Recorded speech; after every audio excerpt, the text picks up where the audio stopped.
I think the optimistic kind of approach here is to say, while there needs to be massive regulatory change in the way in which information gets distributed on social media and so on, in the meantime, dramatically increasing the supply, accessible supply of good information, just has this kind of immune system building up impact to it. So I just park that as a high level and another kind of an answer to that question. But Yeah.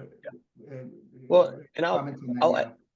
I'll add to that too. I mean, there's no coincidence that the decimation of local news has followed for a rise in radicalization of ideological groups and policies based on those radicalized ideas that we're now seeing in direct policy that are affecting communities.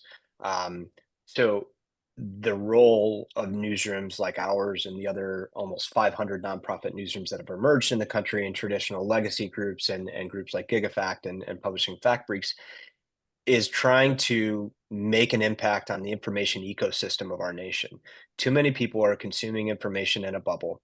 They pick their source of information, they stick to that source, and they're not like information hygiene and media literacy is not where it needs to be.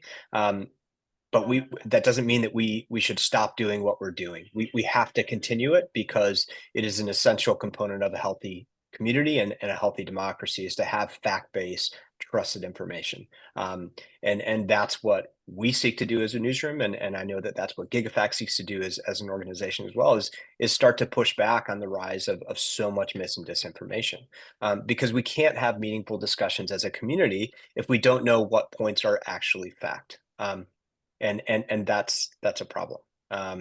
And you know, as we start to look towards social media in different ways today than we did even a year ago, you know, those platforms are as a source of distribution for news today are far less reliable than they were even several years ago. And so the more that we can push back on the rise of this bad information that's out there and create fact-based information that counteracts it, like you saw in the one example that Chandran shared of somebody saying, "Hey, no, this is misinformation." We need more of that, and we need the public, and we need readers, and we need donors because this work is too important to stop. And without us, it's just going to continue to affect policy at the local level and the federal level too. Right.